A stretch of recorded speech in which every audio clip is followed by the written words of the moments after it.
First of all, you have people taken ill in Wuhan, China. And people ill in Wuhan is extraordinarily common, given that Wuhan has appalling toxic air, which generates a lot of respiratory problems. And so when these first people started showing symptoms of illness, a handful of them were tested, and they took lung fluid and decided it was caused by a virus. But they never isolated and purified it in and of itself without any other contamination or genetic material.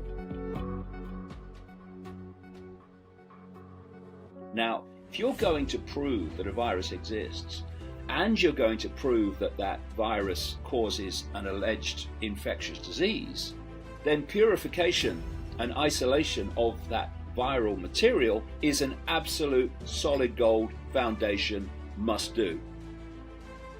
It's never been done. What you then had in those early days was COVID-19 being diagnosed on symptoms. And what were the symptoms? Flu-like symptoms. Flu-like symptoms, respiratory symptoms in Wuhan. Are you having a laugh? But it was all on symptoms. And suddenly, symptoms that were coming from other sources up to that point were redesignated this virus, which they'd never isolated, purified, and shown to exist.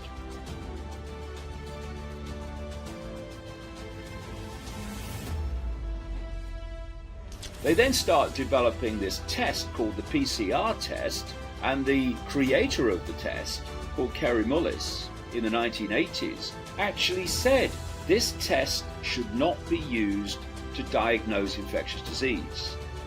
But that's exactly what's happened ever since. So now they started adding to the diagnosis by symptoms with a PCR test that wasn't testing for the virus they were claiming to exist. It was testing for an RNA genetic material that was found in the lungs of those people, but has endless other sources and possibilities for why it's there. The key was the response. They wanted to have the Chinese response of a fierce, draconian lockdown to be the response of the rest of the world. The figures were going up of cases and deaths, but the cases were coming from assumption of symptoms and the test not testing for the virus.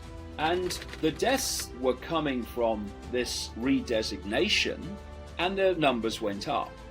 They were building hospitals in a matter of days to cope with the hysteria and the crisis. People were shown on video just collapsing in the street. Have you ever seen anyone collapse in the street in the West from the same virus? So they locked down these areas of China with absolute tyranny and inhumanity. And the numbers very quickly started falling, which when you're controlling the numbers by your diagnosis and your test not testing for the virus, is very easy to push the numbers up and then push the numbers down. Suddenly these hospitals in next to no time that were built to cope with the crisis, they were shut. And you had the World Health Organization via its Bill Gates controlled Director General Tedros, who was been on the payroll of Gates organizations. He comes out and said China is the way for everyone else to respond. Gates came out and said something similar.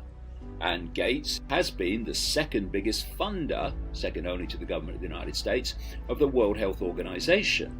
And if Trump carries through his threat to stop funding the WHO, then Gates will be the biggest funder. He owns it. And he owns Tedros, the Director General.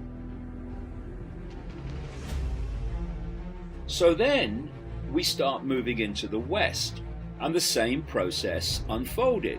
As people were told, and the medical profession was told, this virus is spreading, they started to diagnose it on the basis of symptoms, just like in China. And then they introduced the PCR test, and it's not testing for the virus they say that it's testing for. the death numbers did not match what we were told about the deadly nature of this virus. And China was still a long way away in the minds of most people in the West. It was still somewhere on the other side of the world. What the cult needed was a Western example to frighten the hell out of Western people. They wanted and needed a COVID-19 crisis that Western people could relate to the point of, whoa, if it can happen there, it can happen here. And they chose Italy, an area called Lombardy, which is notorious for its toxic air and its respiratory disease, just like Wuhan. And the country was locked down. The official government figures in Italy revealed that 99% of people said to have died from COVID-19 had one or more other morbidities, reasons to die.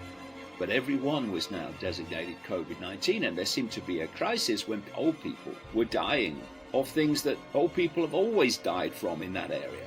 And a health spokesman for the Italian government would later come out and say, actually, we were, quote, generous on designating deaths as COVID-19. In his view, in truth, only about 12% of the people said to have died from COVID-19. And yet, the media were full of the hysteria to frighten the hell out of Western people. And so in different countries, the same process unfolded. You had dark suits, not even politicians, driving the policy. Politicians were saying we're being guided by the science. Well, who were the scientists? Well, in Britain, you have someone called Chris Whitty, the chief medical officer, who has big financial connections to Bill Gates. In America, it was Anthony Fauci and Deborah Birx that have big financial connections to Bill Gates. And because they didn't have the death numbers, they had to produce projections to justify the lockdowns, which were in the plan from the start, the Chinese response. So along comes Professor Neil Ferguson and Imperial College in London, big financial connections to Bill Gates, with computer models projecting ludicrously, anyone could see it at the time, that 500,000 people could die in Britain from this, quote, virus, and up to 2 million people in America. And as a result of that, the countries were locked down because the computer modelers said, if you don't have lockdown, then this is what's going to happen. And lockdown has since killed far more people than any virus, even if you believe it exists. And it's transformed human society. And it's been done by this global web, which operates in every country and controls the pharmaceutical health pyramids in each country. And the few at the top have had the same policy being driven from the center, the spider, which includes being told to designate almost anything that moves COVID-19, to the point where in the United States they even introduced financial incentives. So a hospital that diagnosed someone as regular pneumonia got $4,600, but you designate someone with the same symptoms, COVID-19 pneumonia, and you get $13,000. And if you put a COVID-19 pneumonia diagnosed patient on a ventilator, you get $39,000. And so many of these people put on ventilators for no reason have died.